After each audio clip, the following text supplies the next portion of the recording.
Graça e paz, meus irmãos. Uma boa noite a todos vocês.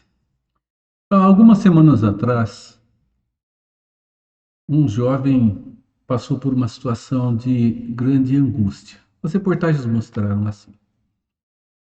Ele, ajudando um parente, estava indo até o banco para fazer os depósitos que a empresa desse parente precisava. Em um determinado momento, ele com uma pasta, ele esquece essa pasta em um determinado lugar e quando ele volta, ele não a encontra mais. Preocupado, havia R$ 28.000 dentro daquela pasta.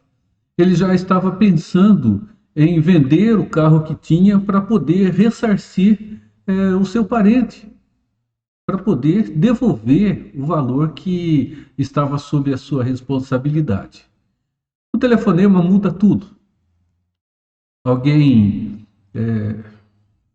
marca com ele e quando ele chega, ele tem a pasta devolvida com todos os objetos e valores que estavam dentro dela.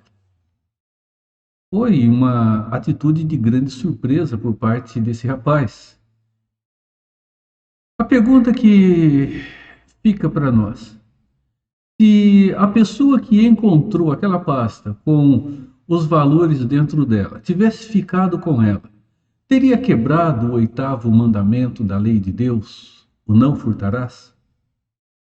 Nós vamos refletir um pouco sobre isso juntos aqui nesta noite. Mas antes nós vamos orar e vamos adorar ao nosso Deus com um hino do nosso inário.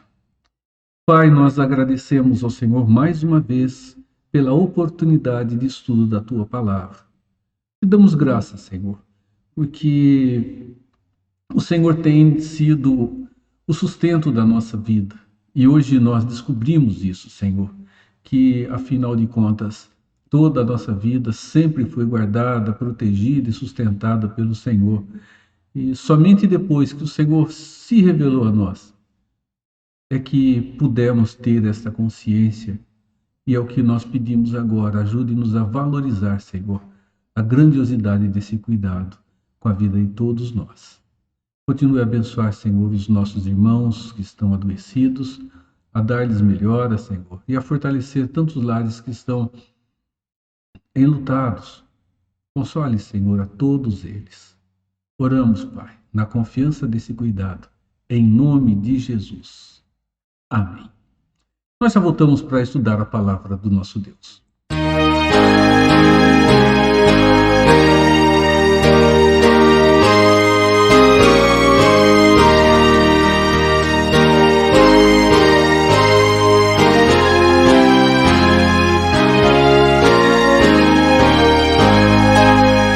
A terra semeamos a fim de nos dar pão, mas Deus é quem a nutre, com ênfase chamar.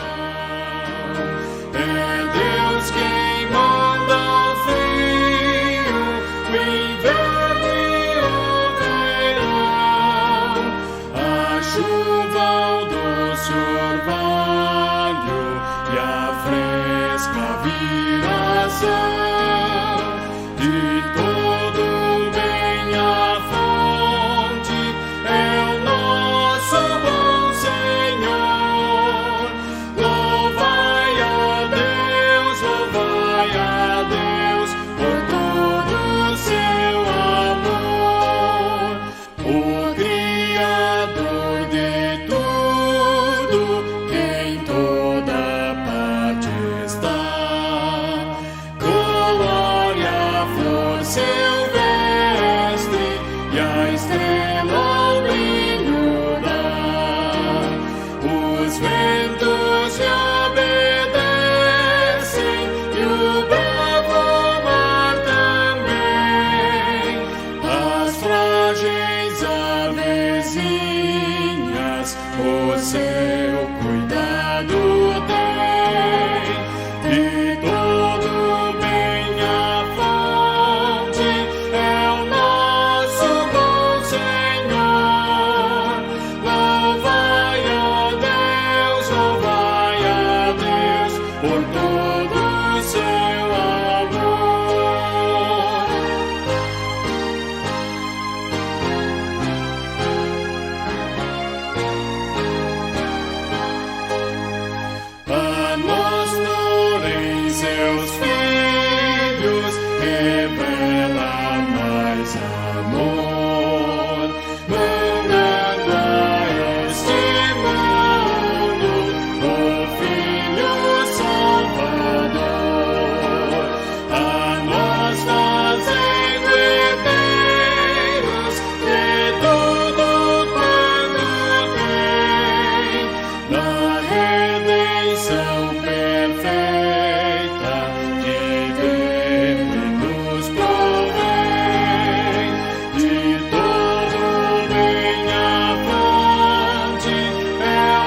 Êxodo capítulo 20, verso de número 15. Não furtarás.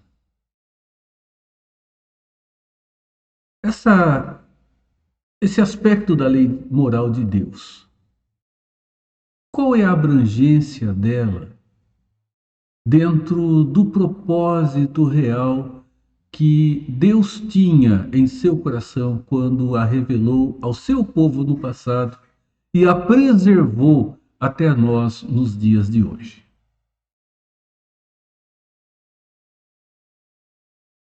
Nós vamos falar um pouco a esse respeito juntos aqui nesta noite. O oitavo mandamento de Deus, ele, antes de qualquer outra coisa, ele não está apenas censurando o tomar alguma coisa de alguém, simplesmente privando-a de ter aquilo que era seu. Vai muito além de tudo isso. Deus, ele está dando consciência ao seu povo e que deve respeitar aquilo que não é seu, respeitar a propriedade que fora dada àquele que está perto de nós ou mais distante de nós. Num sentido mais próximo, mais restrito, menor, nós vamos entender que todas as coisas que existem, primariamente, elas são propriedade de Deus. Nós, meus irmãos, somos apenas administradores de tudo isso. Nós somos mordomos do Senhor no cuidado que devemos ter, usando cada uma das coisas que é do próprio Deus. Cada uma dessas coisas que Ele criou é propriedade dele e que Ele coloca em nossas mãos para que nós as administremos. Quando nós olhamos esta relação de propriedade segundo as Escrituras, nós vemos que, mesmo sendo propriedade do Deus Todo-Poderoso, tudo é dele, tudo pertence a ele, tudo veio dele, tudo converge para ele dentro da sua honra e da sua glória. Nós observamos, meus irmãos, algo que vai se alargando, entendendo que Deus, ele nos deu direitos e obrigações na administração daquilo que ele criou e colocou sob a nossa responsabilidade. Dentro da criação de Deus, nós observamos Deus nos dando esse direito à propriedade. É Deus quem faz isso. Ele nos dá o direito à propriedade, não no sentido pleno e amplo, mas a propriedade dentro do ato de administrar, de sermos mordomos da própria criação. E nós vemos isto logo no primeiro capítulo do livro de Gênesis, no primeiro livro das Escrituras, que diz assim: Criou Deus, pois, o homem à sua imagem, a imagem de Deus o criou, homem e mulher os criou. E Deus os abençoou e lhe disse: Sede fecundos, multiplicai-vos, enchei a terra e sujeitai-a. Dominai sobre os peixes do mar, sobre as aves do céu e sobre todo animal que rasteja pela terra. Aqui nós temos esse precioso mandato de Deus. É uma ordem de Deus, essa ordem do dominar significa a ordem do administrar. Deus está nos dando obrigações. Nós temos obrigação de administrar. Esse dominai aqui demonstra esta relação de administração da criação de Deus, que Deus coloca em nossas próprias mãos agora. Então, é uma obrigação, e dentro dessa obrigação vem o privilégio, vem os direitos, então, que passamos a ter de cuidar da criação do Deus Todo-Poderoso. Então, entendemos que tudo é de Deus e que nós somos administradores, mordomos de toda a criação por mandato divino. Não foi um ato de domínio pessoal, mas Deus ordena que cuidemos bem de toda a sua criação. Isso tudo acontece antes que o pecado entrasse na realidade humana. Aconteceu bem antes disso tudo vir a tomar conta da nossa vida, não é? Se bem antes aqui significa anteriormente a isso. Meus irmãos, se Deus nos delegou responsabilidade, o não furtarás envolve uma relação que mostra o quanto deve haver de respeito com aquilo que Deus deu a outra pessoa também para que ela pudesse administrar. Então, o respeito daquilo que Deus deu às outras pessoas é o que Deus requer de cada um de nós também, que respeitemos e que sejamos respeitados dentro das responsabilidades, dos privilégios e dos direitos que o próprio Deus nos concede. Esse mandamento, ele é tão importante, né? É um conceito tão rico, que Deus o inseriu ali nos seus mandamentos, né? Ele está lá dentro, é um dos mandamentos de Deus que vai se expandir pelo restante das escrituras sagradas. E é muito importante a gente observar que quando o povo de Israel, né, agora povo, saindo do Egito, caminhando pelo deserto e conquistando Canaã 40 anos depois, recebeu de Deus este mesmo valor moral inserido dentro das leis civis que administravam o povo dele, o povo de Israel. Essas leis civis que tiveram o seu tempo determinado de vigência. Dentro das leis civis havia a lei moral de Deus, esse aspecto da lei moral de Deus, que Deus mostra ser fundamental para que os relacionamentos entre as pessoas pudessem acontecer. Porque sem esse princípio, meus irmãos, sem o respeito de um para com o outro, podem ter certeza que a nossa sociedade ela vai começar a se despedaçar, a se destroçar, ela vai começar a ruir. Não há a menor dúvida disso. E nós temos isso dentro desse nosso tempo, quando o respeito para com aquilo que é do outro deixou de existir, né? Dizem que a ocasião faz o ladrão, não é? É um dito popular. Não, a ocasião não faz o ladrão, né? Sua índole é que vai fazer com que ele aproveite da oportunidade. Estudando, meus irmãos, os mandamentos anteriores, né? Não matarás e não adulterarás, nós vemos que aqui nós temos, de uma forma bem resumida, conceitos morais que vão se expandir por todas as escrituras. O conceito, ele está aqui, mas o seu sentido, ele é bem maior do que simplesmente o não matarás, o não adulterarás ou o não furtarás. Não é o ato de tirar a vida de alguém que trará a morte. Jesus disse que nós desrespeitamos ou nós matamos alguém quando nós proferimos mentiras a respeito dele. O adultério, Jesus disse que basta que pense casado, pense numa outra pessoa de maneira impura, o adultério já se consolidou. Então nós vamos observar, meus irmãos, que as escrituras, elas resumem aqui aspectos da lei moral de Deus, mas que são explodidas pelo todo das escrituras no seu sentido maior.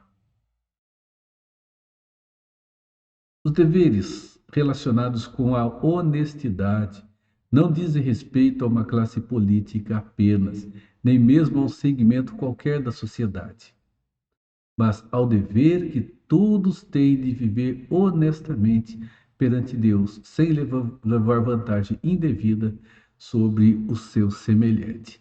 E vejam, esses deveres, né, tomando aqui o texto, nos ensina que a relação de honestidade, de respeito, de querer levar vantagem sobre os outros, não é, meus irmãos, uma responsabilidade apenas de alguns segmentos da sociedade, não é, apenas daqueles que estão nos administrando, né? Hoje nós erroneamente dizemos que político é sinônimo de ser ladrão. Eu digo erroneamente, porque eh, eu continuo crendo em pessoas honestas dentro da administração, né, que há, seja em nosso município, nosso estado, em nosso país ou nas nações que estão por aí. Todas elas afetadas pelo pecado, não há dúvida nenhuma. Nós não podemos generalizar e dizer é apenas dessa ou daquela classe, a relação da desonestidade e do querer levar vantagem. Nós vamos estudar dois personagens, como nós temos feito a cada quinta-feira. E no nosso estudo de hoje, nós vamos abordar alguns aspectos da vida do rei Acabe e da sua esposa Jezabel e do publicano Zaqueu.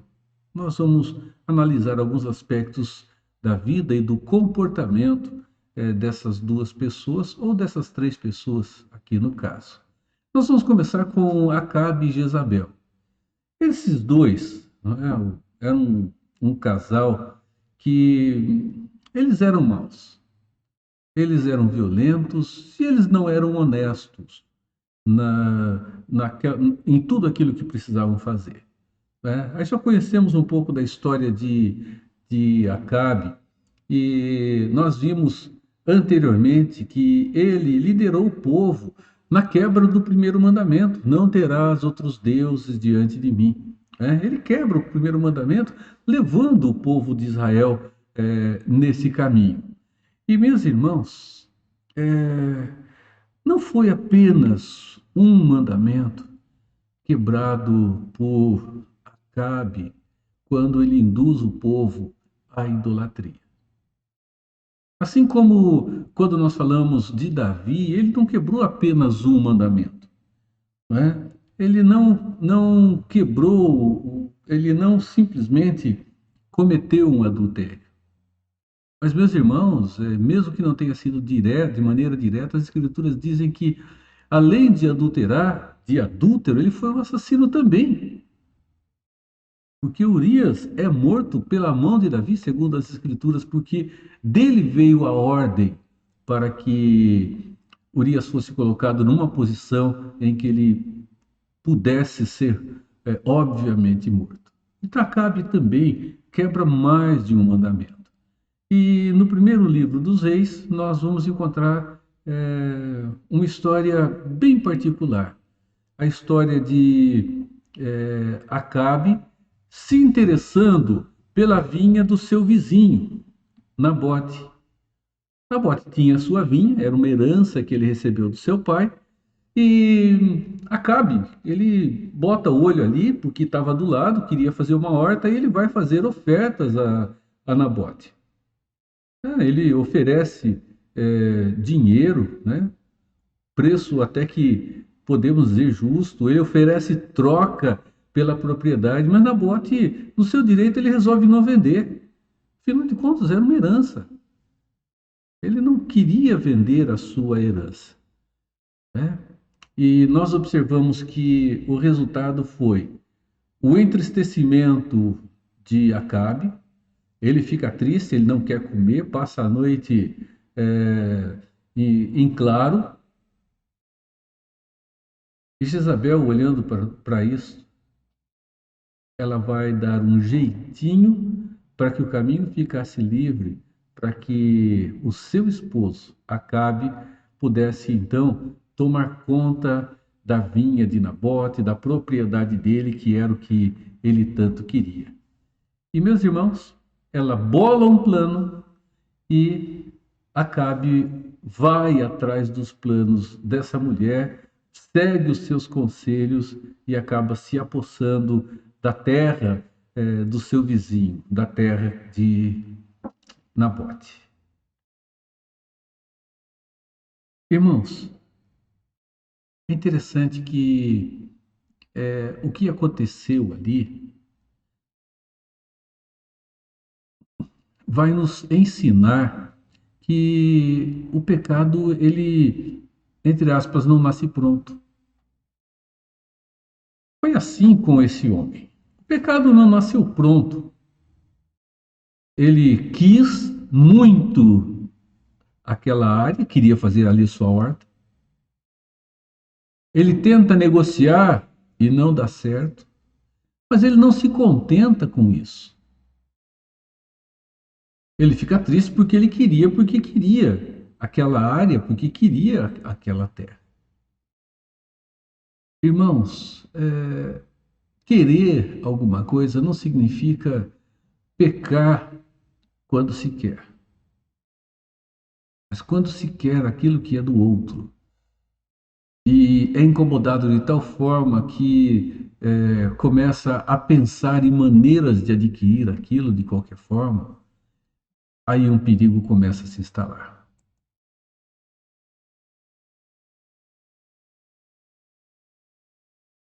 Nós observamos que quando nós falamos em um pecado que vem numa caminhada, numa sucessão, nós observamos que é muito comum, meus irmãos, a razão ela começar a funcionar, a cabeça começar a trabalhar na tentativa de explicar ou justificar aquilo que está se fazendo, ou o erro que está se cometendo, ou o pecado que, né, está diante de si.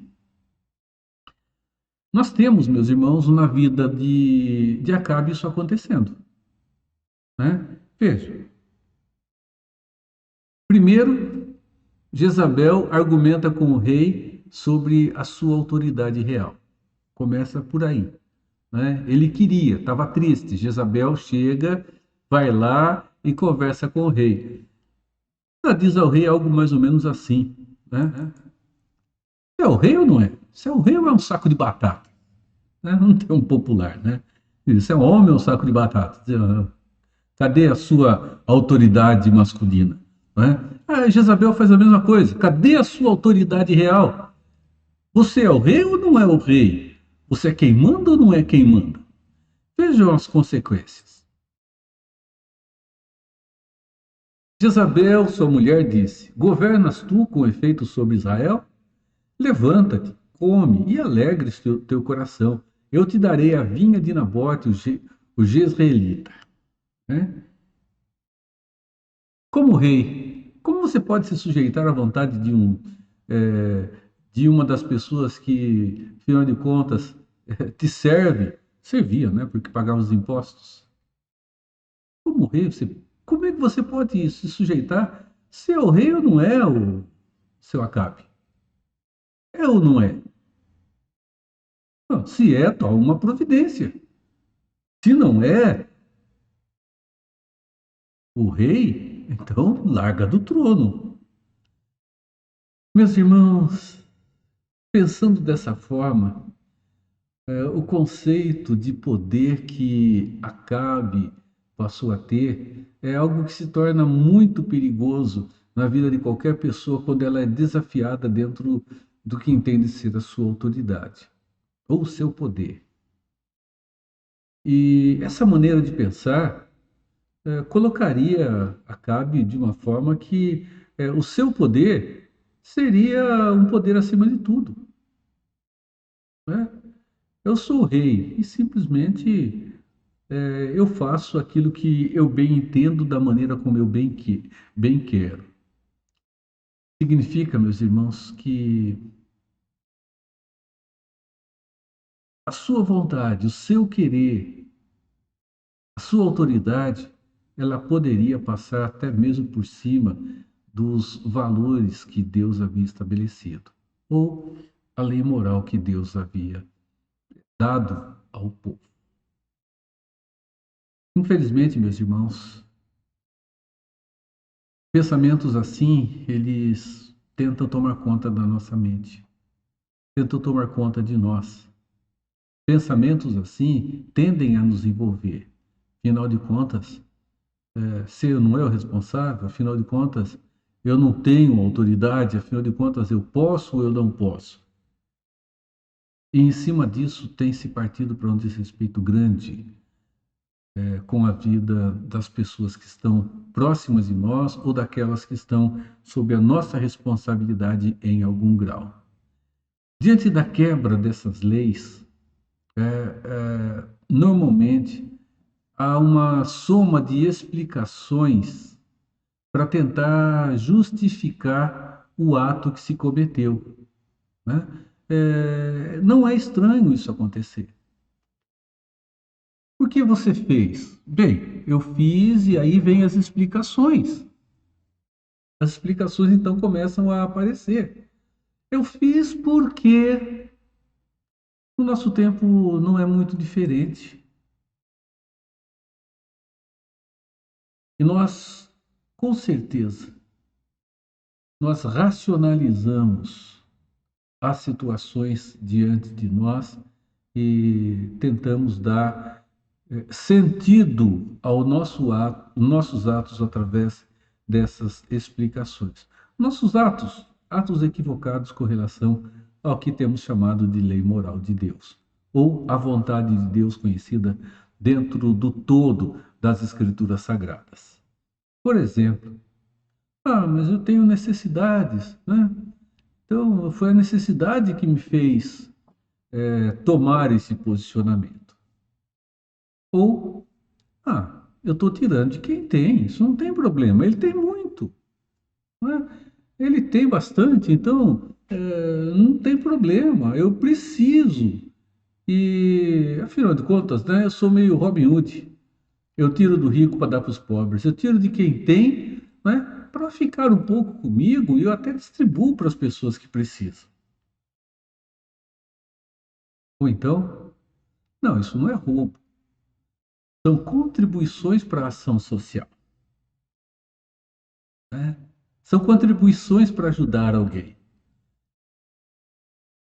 Toma uma certa atitude, organiza de tal forma que toma aquilo que é do outro, com a intenção, entre aspas, também de ajudar a outros. Eu fico uma parte e distribuo o resto. E isso aqui é interessante. Olha, seguinte, eu roubo, mas eu faço. Eu roubo, mas eu ajudo. Eu roubo, mas sempre tem esse mais que envolve a tentativa de justificação dos atos que se cometem contrários à vontade de Deus. E ainda, afinal de contas, tá aí. Se eu não levar, alguém vai levar, então que seja eu quem leve. Essas são algumas formas de racionalizar o erro, ou tentar explicar ou justificar as atitudes erradas ou as atitudes equivocadas com relação ao respeito que se deve ter para com o que é do outro, segundo o 8º mandamento. 2. Primeiro, palavra de Jezabel, né? Desafiando o rei. Depois, voltamos ao mesmo conceito que vimos quando estudamos o 6º mandamento, né? O não matarás. Um pecado, se não for tratado no seu início, a sua tendência será de gerar outro pecado e outro pecado e outro pecado para se firmar em cima do primeiro erro que se cometeu. Nós temos isso acontecendo dentro do capítulo 21 de 1 Reis. Isso acontece dentro do nosso texto. Começou com a cobiça. Acabe queria a vinha de Nabote. Depois, nós observamos, meus irmãos, Jezabel criando toda uma situação, uma circunstância em que, enviando em nome de Acabe uma carta, ela leva os juízes a entender que Nabote havia blasfemado contra Deus e havia se posto contra o rei, e arrumou duas mentirosas testemunhas para isso. Ele quis, a mulher então mente, forjando uma situação com um falso testemunho, e o resultado, meus irmãos, foi a morte de Nabote por apedrejamento. Afinal de contas, a lei estava sendo cumprida. Um blasfemo e um desrespeitador agora tem fim à sua vida, segundo a lei assim o dizia. Ele é morto por apedrejamento, uma morte cruel. Cobiça gera morte, não é? O resultado foi esse. Para que então essa cobiça pudesse ser satisfeita, criou-se todo um ambiente mentiroso. Esse ambiente mentiroso acabou terminando no assassinato de um homem inocente. Quando isso acontece, caminho livre. Acabe toma posse da vinha de Nabote, que era o seu grande desejo, que era a sua grande cobiça.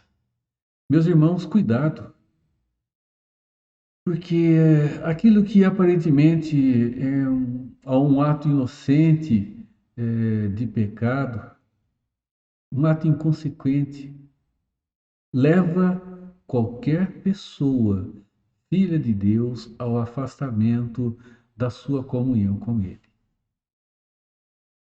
Leva, meus irmãos, a um distanciamento da vontade, dos preceitos e dos valores de Deus em sua própria vida. E quando isso acontece, pode ter certeza que um pecado ele vai abrir o portão para outro e assim sucessivamente. O mal deve ser extirpado logo no começo. A gente acha, meus irmãos, que porque estamos fazendo alguma coisa boa como resultado de um ato ruim, isso não trará consequência. É comum pensar isso. Comum esse pensamento. Afinal, eu fiz por uma boa causa, né? Foi por uma boa causa, Deus vai entender. Não, Deus tu entende, meus irmãos, os nossos atos errados e pecaminosos na tentativa de justificação ou de justificativa de que foi por uma causa, entre aspas, nobre. Não esperem que Deus entenda isso, Ele não vai entender. Não demorou muito, meus irmãos, para as consequências começarem a aparecer na vida de Acabe. Primeiro, Deus chama Elias. E Elias chega para Acabe e vai ter uma conversa com ele. E nessa conversa, Deus diz que não restaria sucessão vinda de Acabe. Verso 24 diz: quem morrer de Acabe na cidade, os cães o comerão, e quem morrer no campo, as aves do céu o comerão. Deus condenou a Acabe e a sua sucessão a não continuidade. Acabe não teria mais sucessão. Ele seria morto, Jezabel da mesma forma, e foi morta da mesma maneira, né? Os cães se aproveitaram da situação. A maneira como entendemos Deus, a sua vontade, o seu querer, não podem em momento nenhum deixar, meus irmãos, de envolver respeito e amor por Ele, o Deus Todo-Poderoso. respeito e amor com as pessoas, aquelas que Deus colocou do nosso lado e que, assim como nós, têm a mesma importância e têm o mesmo valor diante do Deus Todo-Poderoso. Nós devemos amar a Deus e essa relação de amor para com Deus, ela se expressa diretamente no amor que nós praticamos com a pessoa que está perto de nós. Nunca devemos deixar de lado algo muito importante. Deus é um Deus de justiça. Ele é um Deus de justiça e nós devemos temê-lo sim, pela seriedade e pela severidade dos castigos que ele traz sobre os seus filhos, sobre aqueles que cometem atos contra a sua vontade e contra a sua verdade. Olha o que Gálatas 6,7 diz. Não vos enganeis, de Deus não se zomba, pois aquilo que o homem semear, isso também se fará. As Escrituras dizem que quem planta para a carne vai colher fruto da carne, quem planta para o Espírito colherá como resultado bênçãos advindas do reino. Irmãos, Paulo está dizendo, não se engane. O que você fizer, você vai colher o fruto daquilo que você fez. E quem vai fazer com que os frutos sejam colhidos, senão o próprio Deus? Não zombemos daquele que é justo de forma absoluta e que disse que não tolera absolutamente aquilo que fere a sua vontade e o seu querer. Nunca devemos nos esquecer disso quando nós pecamos contra a lei moral do Deus Todo-Poderoso. Nunca nos esqueçamos disso, em momento algum. Vamos ver o segundo caso, o caso de Zaqueu. Primeiro, o de Acabe e Jezabel, pessoas extremamente desonestas, más e violentas. E nós vemos o caso agora de Zaqueu, um cobrador de impostos. Um cobrador de impostos que não era bem visto. Um cobrador de imposto convertido ao Senhor e arrependido dos seus atos. Em geral, meus irmãos, quando nós falamos em Zaqueu, nós nos referimos e nos lembramos daquele homem baixinho, né, dessa história de Zaqueu, e que teria muita dificuldade em ver Jesus passar, e ele sobe na árvore para, afinal de contas, ver aquele que estava passando por ali, que estava trazendo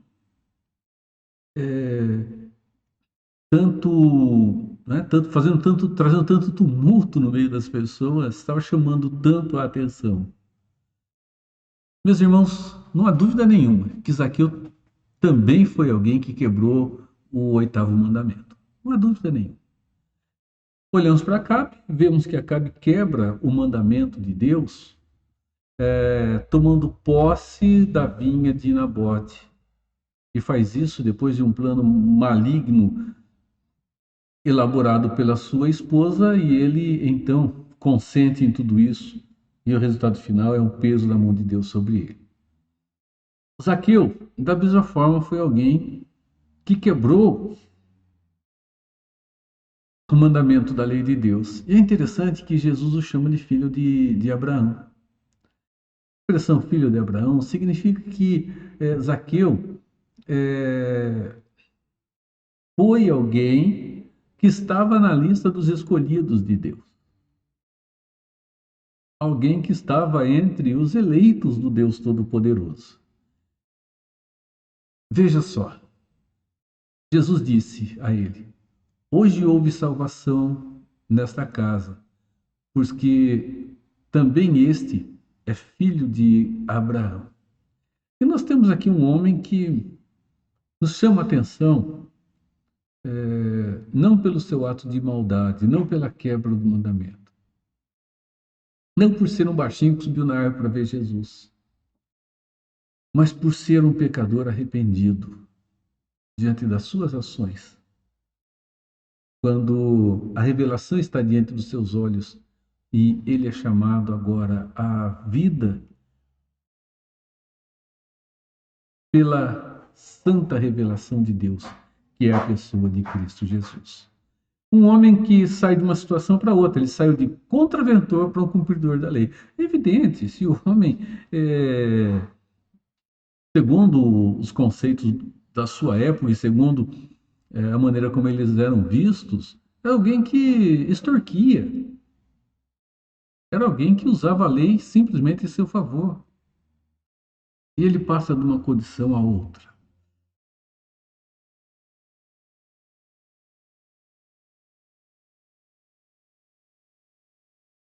Mas vejam, irmãos, que não acontece por uma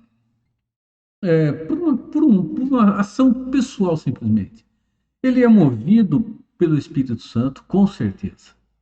E ele passa a desenvolver de maneira profunda a consciência dos seus atos, dos erros que ele cometeu. Meus irmãos, a transformação que Deus opera em alguém gera essa consciência, a consciência dos seus erros, a consciência da profundidade deles e a consciência do quanto os seus erros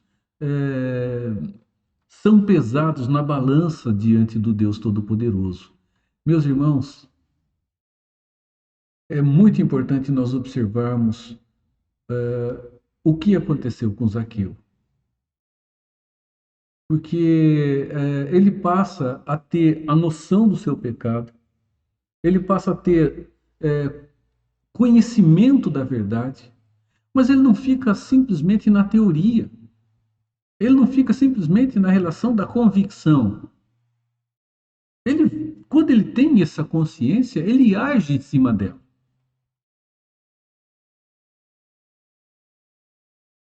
Ele foi um homem de muita coragem. E coragem para quê? Ele foi corajoso para agora admitir ser um pecador. E foi corajoso para caminhar em direção contrária, para desfazer aquilo que ele havia feito diante das pessoas que estavam do lado dele, não os respeitando como precisaria ser. Ele está disposto a indenizar aquelas pessoas. Esse texto de Paulo nos ajuda.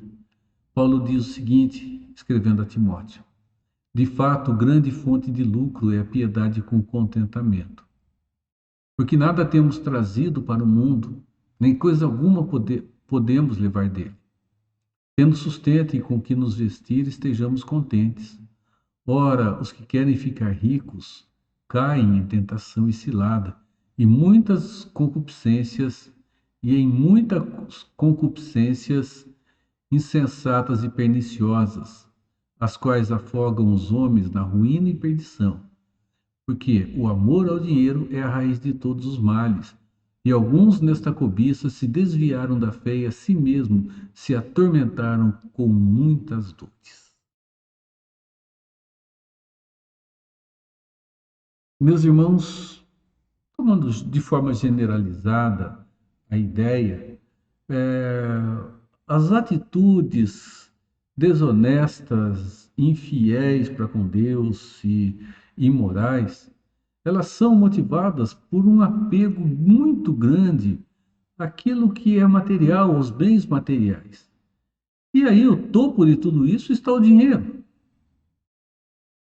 É o amor ao dinheiro, e o apóstolo Paulo diz que o amor ao dinheiro é a raiz de todos os males. E Jesus nos fala sobre isso também. E, meus irmãos, onde estiver o nosso coração, ali estaremos nós.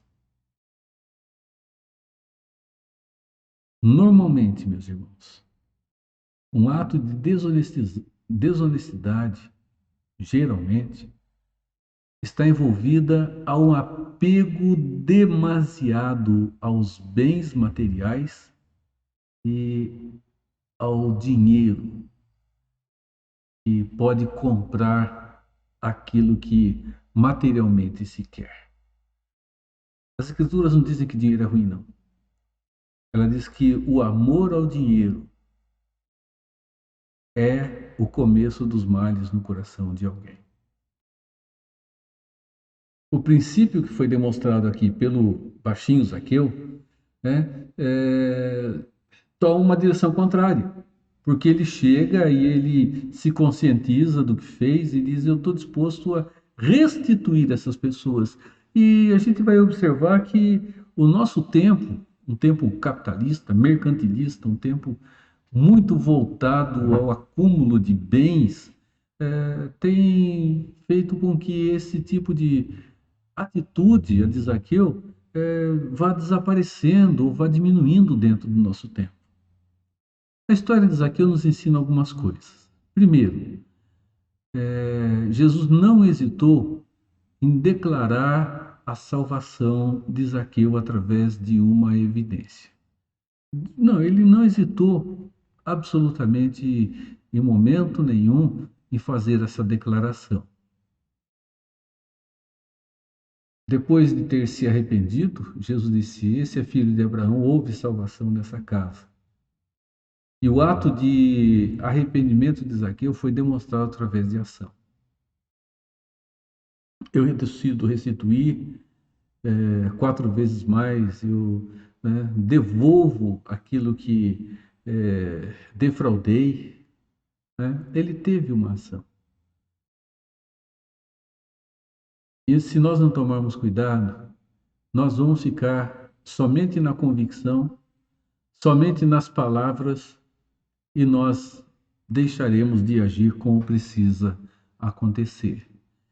A profissão de fé que se tem no cristianismo não é uma relação, aqui não estou expondo uma relação de igreja, mas a confissão que se faz de ser cristão, meus irmãos, não tenho dúvida nenhuma, para muitas pessoas tem sido uma grande negação da fé que se tem. É uma proclamação pública, uma profissão pública de fé, em que se declara crer em alguma coisa. Por outro lado, a atitude, as ações, elas depõem contra este próprio professar de fé. Isso quando estão negociando, quando estão na sua relação de trabalho, sua relação profissional, caminho dessa forma. Eu ouvi uma expressão, já tem muitos anos, umas 3 décadas mais ou menos, de alguém que quis se aproveitar da necessidade de um parente. O parente estava passando por dificuldade, queria vender uma propriedade, e ele chegou e ofereceu um valor muito abaixo mesmo. E essa pessoa ela tinha alguns princípios de fé, tinha alguns princípios de fé.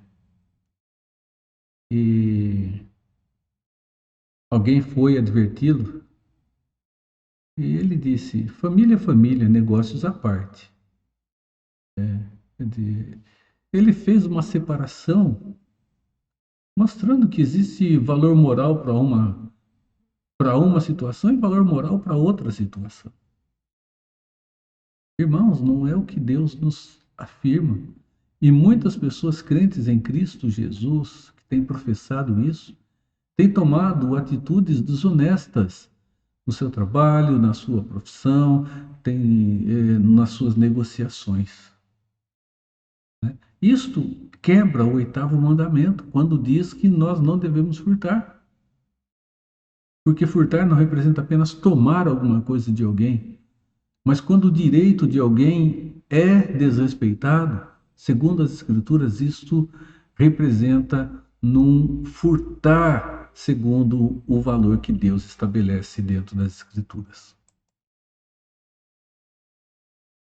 A honestidade é uma das grandes marcas dadas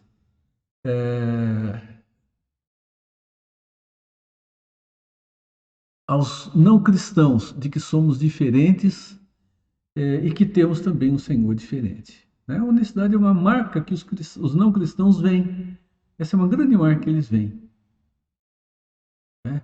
Eles veem que há uma diferença em nós porque há uma diferença em nosso Deus. Depois, Zaqueu, ele demonstra um despreendimento dos bens que ele tem e ele passa a se concentrar naquilo que, de fato, são os valores importantes, os valores do Deus Todo-Poderoso. Veja um contraste interessante, né? Que nós vamos ter aqui com um outro exemplo. A desonestidade não ocorre frequentemente por necessidade, mas por amor ao dinheiro. O que foi que Paulo disse? O amor ao dinheiro é a raiz de todos os males. O jovem rico, ele se enquadra aqui. Ele chega para Jesus e diz a Jesus: Bom mestre, o que devo fazer para herdar a vida eterna? E Jesus diz: Cumpra os mandamentos. Ele diz: Quais? E Jesus cita.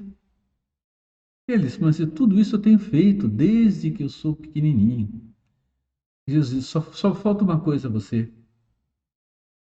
Vende os teus bens, dá aos pobres, depois vem atrás de mim. E o jovem ficou triste porque tinha muitas propriedades e foi embora.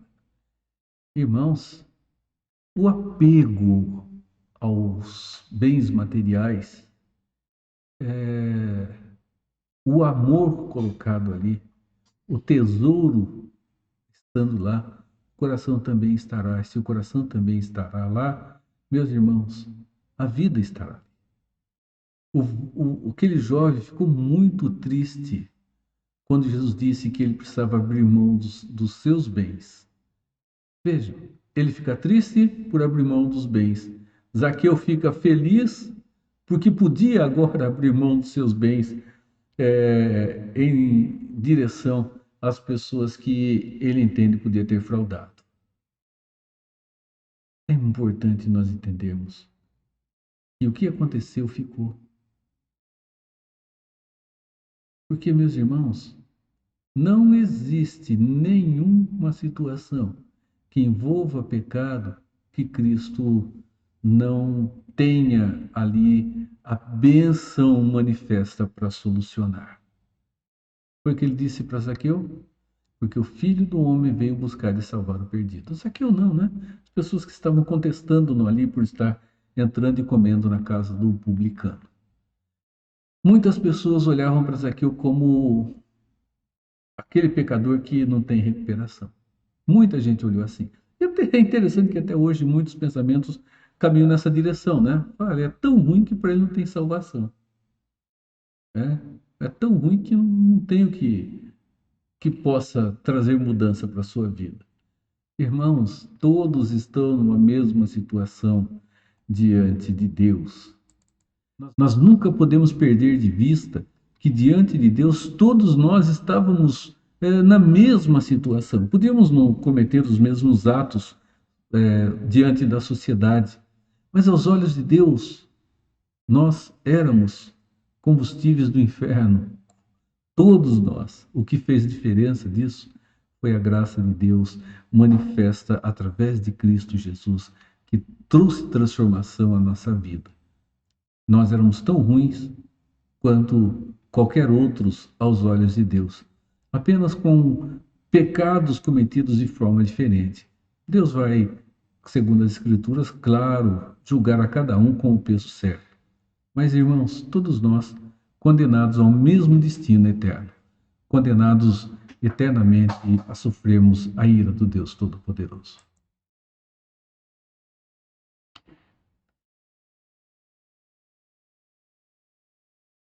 Provavelmente, pela maneira como eles tratavam os publicanos, a riqueza dos publicanos, ela vinha através de atos de extorsão. E sabe o que é interessante? Jesus não disse para Zaqueu: Zaqueu, larga a tua profissão. Ele não disse isso. Não foi o que Jesus disse a Zaqueu, e não é, meus irmãos, o que as Escrituras nos apresentam. E vejam esses exemplos aqui em Lucas 3, de 12 a 14. Foram também publicanos para serem batizados e perguntaram. Eles foram para serem batizados e perguntaram para Jesus: e agora, o que nós devemos fazer? Jesus disse: não cobre mais do que é o estipulado. Quer dizer, Jesus não disse para ele, olha, a profissão que vocês têm como publicanos é ruim, abandona. Esse tipo de profissão não cabe a alguém que agora é crente. Jesus disse simplesmente: cobrem aquilo que é justo. Não vão extorquir ninguém. E daí tem uma outra situação, né? Ali mesmo. Também soldados que vieram até ele e fizeram a mesma pergunta. E nós, o que faremos? Primeiro os publicanos, o que nós vamos fazer agora? Somos convertidos, somos transformados, somos publicanos. Aí os soldados veem a mesma coisa. Eu falei, agora, o que nós vamos fazer? O que Jesus diz a eles? A ninguém maltrateis. Não deis falsa denúncia e contentem-se com o salário que vocês têm. Olha só, Deus não diz nem para o publicano e nem para o soldado, abandona a sua profissão. Ele diz, sejam honestos dentro dela. E diz ao soldado, fica contente com o que você recebe.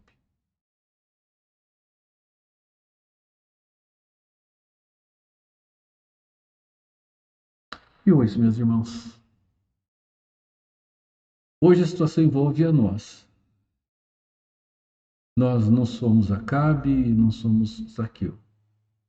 Nós somos nós, dentro de um tempo, dentro de uma época, num contexto social, e em um contexto em que, afinal de contas, situações parecidas ou semelhantes estão diante de nós de maneira muito frequente. Nós quebramos ou não esse mandamento? Temos feito isso ou não? Consideremos, então, esses exemplos que tem aqui. São 3 grupos que só para nossa reflexão está lá no nosso periódico. Nós quebramos o 8º mandamento. Quando nós quebramos? Quando fingimos trabalhar, né? Quando fazemos de conta que estamos trabalhando e não trabalhamos, quando enrolamos o serviço, quando compramos sem nota fiscal para pagar menos, quando há uma tentativa de ganho fora do esforço legítimo do trabalho, quando não reconhecemos que tudo vem de Deus, questão do dízimo e das ofertas, né? Quando nós não reconhecemos isso, e quebram esse mesmo mandamento.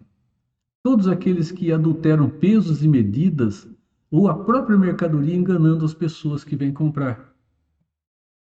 Todos que, de maneira intencional, atrasam o pagamento dos seus funcionários ou não remuneram de acordo com o que eles merecem. Todas as pessoas que se envolvem em esquemas para arrancar um pouquinho de dinheiro. Tem um monte de esquema por aí, é INSS, e por aí vai, né? Vamos pensar aí, tem um monte de esquema. E INSS eu citei porque apareceu esses dias de novo em manchete, né? Pessoas que fazem esquema para chegar e roubar, tomar o dinheiro dos outros e ficar para si. E quebra o 8º mandamento também, os governantes. Quando eles aceitam presentes, eu pus entre aspas aqui, que não significa que não possa ganhar presentes, mas são pessoas compradas para fazer aquilo que já era o seu dever e era a sua obrigação. Né? São pessoas que são subornadas ali, que são compradas. Quando criam empresas, empregos fictícios, né? Criam empresa de fachada, são pessoas que estão ali e são laranja, né, para poder manipular os valores. Ou quando promovem o superfaturamento de obras, desviando fundos, ficando com dinheiro para si, né, aí por fora, usando como fundo de campanha ou qualquer outro uso que seja pensado. Isso com relação a pensando assim em termos de governante. E por aí fora, que são só alguns exemplos que estão lá no nosso periódico, mas podemos ampliar isso de uma maneira muito grande. E nós, meus irmãos, temos que quebrar esse mandamento, não furtarás, envolve simplesmente não ter respeito com aquilo que é do nosso semelhante, não respeitá-lo, não respeitar aquilo que é seu. E quando fazemos isso, nós, meus irmãos, caímos no conceito moral de Deus aqui, do não furtarás. Meus irmãos, em Cristo, que Deus nos abençoe e alargue a nossa visão com relação aos mandamentos de Deus, para uma vida que seja perfeita, boa, e experimentemos a santa, perfeita, boa, agradável vontade de Deus dentro da vida de cada um de nós. Que assim Ele nos renove em cuidado. Amém.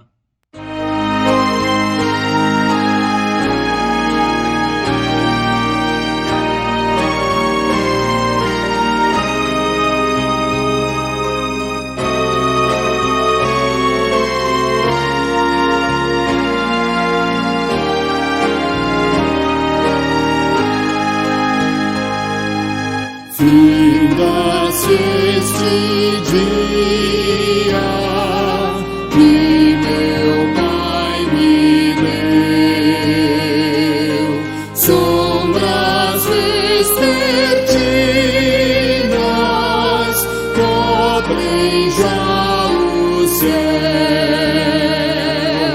Ó Jesus bendito, se comigo estás, eu não temo a noite, vou dormir em paz. Com pecados hoje eu te entristeci, mas perdão te peço por amor de ti. Sou pequeno e frágil, livra-me do mal, que em ti eu tenha proteção final. Guarda o marinheiro no violento mar, e ao que sofre dores queiras confortar. Ao tentado estende tua mão, Senhor, manda ao triste aflito o Consolador.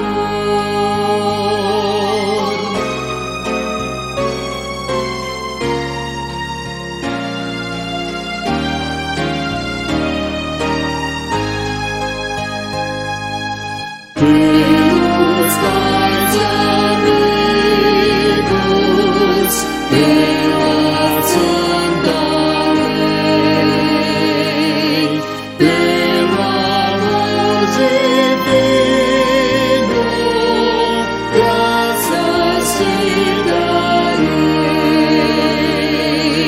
Ó Jesus, aceita minha petição, e seguro durmo, sem perturbação. Amém.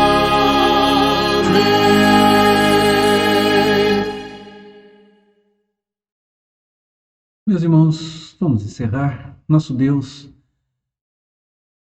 abençoe-nos, Senhor, na caminhada desta noite, na caminhada, Senhor, dos dias que o Senhor estará graciosamente nos concedendo. E obrigado, Pai, pela instrução da Tua palavra. Nos ajude, Pai, Senhor, a vivermos segundo o teu querer.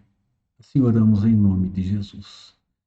Irmãos, que a graça de Jesus Cristo, o amor de Deus, nosso Pai, a consolação do Espírito Santo, seja com a sua vida e com todo o povo de Deus, agora e sempre. Amém. Deus te abençoe, Deus te renove em Cristo Jesus. Amém.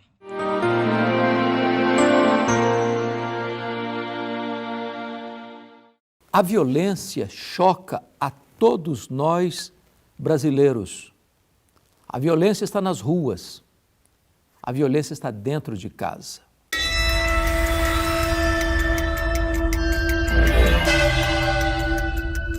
É a violência do marido contra a sua mulher, da mulher contra o marido, dos pais contra os filhos e dos filhos contra os pais. Hoje nós estamos até com medo de sair de casa, mas muitas vezes o perigo está dentro de casa. Hoje eu quero tratar especificamente com você sobre a violência à mulher. No Brasil, segundo o G1, 45% das mulheres assassinadas são assassinadas pelo namorado ou ex-namorado, pelo noivo ou ex-noivo, pelo marido ou ex-marido. São crimes passionais. Grande parte desta violência à mulher acontece dentro de casa. A violência física começa com a violência verbal. Nós precisamos repudiar a violência. Nós precisamos criar a cultura da paz, do diálogo, do respeito, da liberdade, para não olharmos para o cônjuge, para os filhos, como uma propriedade nossa e explorá-la e esmagá-la com o nosso ódio, com a nossa violência. A mulher é para ser protegida e não agredida. A mulher precisa ser respeitada e não ultrajada.